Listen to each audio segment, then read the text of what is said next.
In this question find the relation between x and y के बीच में relation find करना है such that the point x, y is equi distance from the point this and this, यानी कि जो आपका x, y है वो इक्वी डिस्टेंस है दोनों पॉइंट से। क्लियर? ये जो आपका पॉइंट है वो इक्वी डिस्टेंस है दोनों से। क्लियर भाई? तो यानी कि अगर आपके पास यहाँ पर 3,6 है, अगर यहाँ पे कोई आपके पास a पॉइंट है 3,6 और आपके पास कोई दूसरा पॉइंट है यहाँ पे b, ओके, यहाँ पे, तो यहाँ से यहाँ तक, तो हमने बोल दिया कि यार यहाँ से यहाँ तक हमने ये P पॉइंट मान लिया एक्स वाई हो गया ये। क्लियर? ये एक्स वाई हो गया यहाँ पे। अब हमने बोला यार यहाँ पे कोई B पॉइंट है दूसरा, ये आपका B पॉइंट हो गया जिसके कोऑर्डिनेट क्या हैं -3,4 है बच्चों, और यहाँ से यहाँ तक का डिस्टेंस इज P। क्लियर? तो उसने बोला है कि इक्वी डिस्टेंस है, मतलब कि AP इज इक्वल टू बच्चों कितना दिया है, BP दिया हुआ है। AP इज इक्वल टू कितना दिया है, BP दिया है। बात आ गई समझ में?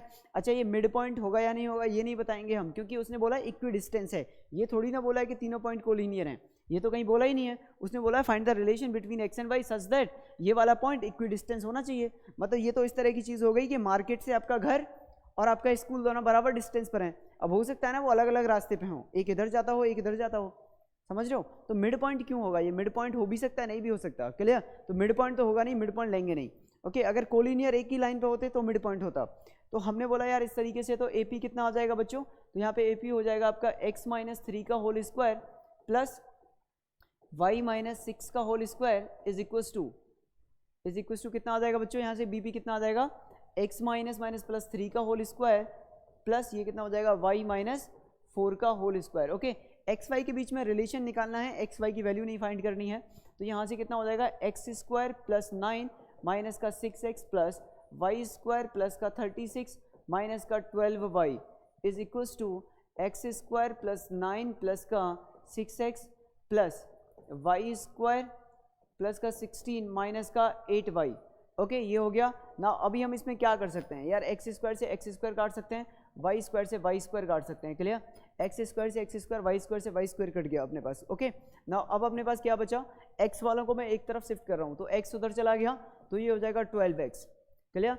और y में इसको भी उधर शिफ्ट कर रहा हूँ, तो ये कितना हो जाएगा प्लस का 4y।